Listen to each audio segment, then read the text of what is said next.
ক্ষেতের মধ্যে শুয়েছিল। কারণ বিএনপির মহাসচিবের কাছে এই আওয়ামী লীগের টাকা আসতো। ভারতের ওরাও নিশ্চয়তা দিত যে, "স্যার যান, জেলে যান। আপনাকে জেল থেকে তারপরে পিজি হাসপাতালে ঢোকানো হবে। ওইখান থেকে আবার ৩ দিন পরে বাইর করা হবে।" তো মির্জা ফখরুল জানে যে মানুষ যুদ্ধের জন্য প্রস্তুত। বাংলাদেশের মানুষের যে সমস্যাটা ছিল, মানুষ এতদিন যা চাইতো সরকার সেটা চাইতো না। এখন সরকার যেটা চায় মানুষ ওইটাই চায়। ২ টাই মিলে গিয়েছে। আর বিএনপির বিষয় যেটা বললেন, বিএনপির মহাসচিব যদি এটা বলে থাকে, এটা বিএনপি মহাসচিবের বক্তব্য না। এটা তারেক রহমানের বক্তব্য। বিএনপি মহাসচিবকে এখন লন্ডনে আছে তো, এই কারণে বিএনপি মহাসচিব এটা বলেছে আরকি। তাকে দিয়ে বলানো হয়েছে এটা। এছাড়া সে এটা বলার কথা না। কারণ এরা হচ্ছে ভারতীয় চর। বিএনপিতে কিছু ভারতীয় চর আছে যাদেরকে খুব পরিষ্কারভাবে বুঝতে হবে যে বাংলাদেশে যারা বিএনপি করে, তারা একটা কারণে বিএনপি করে। সেটা হচ্ছে বাংলাদেশের মানুষ মনে করে যে তারেক রহমান বোধহয় ১০ ট্রাক অস্ত্র এই চোরাচালানের সাথে বোধহয় জড়িত। এইজন্য লক্ষ, লক্ষ মানুষ মনে করে। যদিও তারেক রহমান সেটার সাথে জড়িত না। কিন্তু তারেক রহমানরা এরকম এই ভারতের সেভেন সিস্টার থেকে শুরু করে ভারতের ব্যাপারে সবসময় এই ধরনের পদক্ষেপই নিক। এটা বাংলাদেশের মানুষ চায়। সো ওই মানুষগুলোই বিএনপি করে যারা আওয়ামী লীগকে প্রচন্ড ঘৃণা করে এবং ইন্ডিয়াকে প্রচন্ড রকমের ঘৃণা করে। অতএব বিএনপির এই নেতৃত্বকে বুঝতে হবে যে তাদেরকে যেকোনো একটা সাইড নিতে হবে। যদি তারা মনে করে যে বাংলাদেশের মানুষ তাদের সাথে থাকবে, তাহলে তাদেরকে প্রকাশ্যে ভারতের বিরুদ্ধে যাইতে হবে। যদি পলিসি হয় কোনো সমস্যা নাই। পলিসির কারণে অনেক কথা বলতে হয়। যেমন জামাতের আমিরও এখন বলে মনে করেন যে ভারতের সাথে আমাদের সুসম্পর্ক রাখতে হবে। কিন্তু মানে জামাত তো আসলে বাই বর্ন, এদের রক্তের মধ্যেই তো ভারত বিরোধিতা। এদের এরা তো আপনার প্রতিষ্ঠাই পেয়েছিল হচ্ছে আপনার পাকিস্তানে।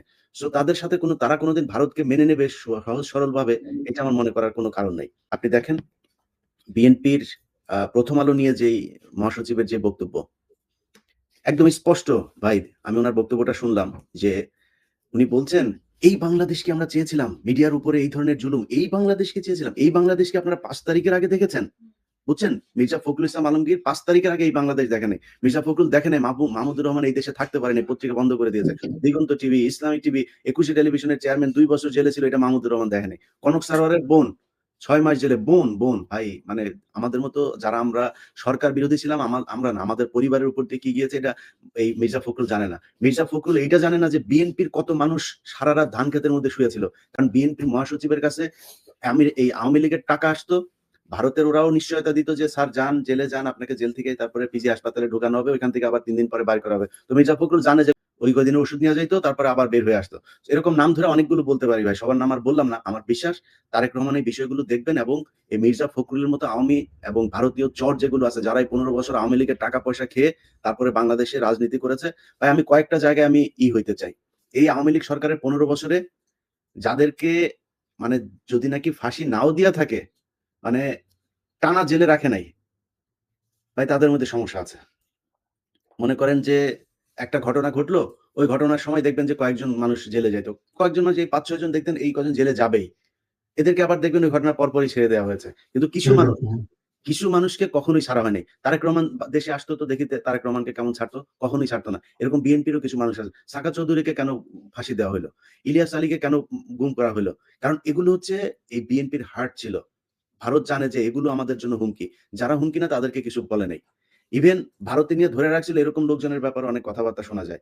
এখন ভাই কথা হচ্ছে যে বিএনপি আমরা পছন্দ করি কারণ হচ্ছে গিয়ে তারেক রহমান আমাকে কিছু দিবে, বিএনপি আমাকে কিছু দিবে এইজন্য না। আমি পছন্দ করি এই কারণে যে বিএনপি আওয়ামী লীগ বিরোধী এবং বিএনপির যে পলিসি ছিল সারা জীবন জিয়াউর রহমান থেকে খালেদা জিয়া, তারা ভারত বিরোধী যেই পলিসি নিয়ে তারা রাজনীতি করেছে, জাতীয়তাবাদ, তারপরে ইসলামকে তারা যেভাবে ধারণ করেছে এইজন্য আমরা তাদেরকে পছন্দ করি।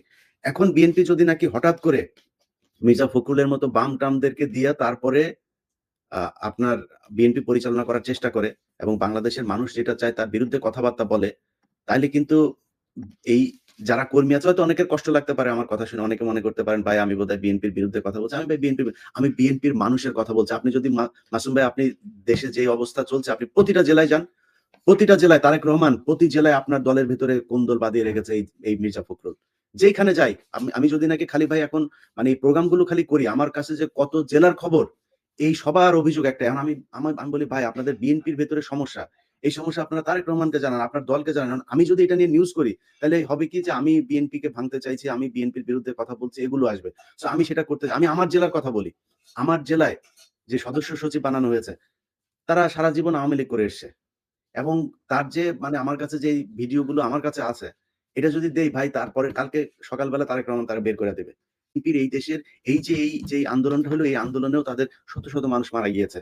সো তাদেরকে আমার কেয়ার করতে হবে। তাদেরকে মানে অবমূল্যায়ন করা যাবে না। তারা জীবন দিয়ে এই দেশে এই ফ্যাসিবাদকে আপনার তাড়িয়েছে এখান থেকে। সো এটাকে যদি ঠিক করতে হয়, তাদেরকে মূল্যায়ন করতে হয়, তাহলে নেতৃত্বটা সেরকম লাগবে যে কারা এই ১৫ বছর ডেডিকেটেড ছিল। সো তাদের ব্যাপারে তারেক রহমানকে সিদ্ধান্ত নিতে হবে এবং মির্জা ফখরুলের মতো যারা ভারতীয় চর আছে তাদের ব্যাপারেও তারেক রহমানকে সিদ্ধান্ত নিতে হবে।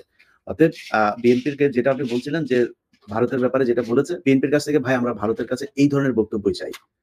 কারণ বিএনপি ভারত মানে একটা ভয় দেখানো হয় ভাই যে ভারতকে ছাড়া করা যাবে না। এই ধরনের কথাবার্তা শুনিয়ে আমাদের এই ১৫ বছর একদম গলার মধ্যে পাড়া দিয়ে তারপর রাখা হয়েছে। ক্ষেতের মধ্যে শুয়েছিল। কারণ বিএনপির মহাসচিবের কাছে আওয়ামী লীগের টাকা আসতো।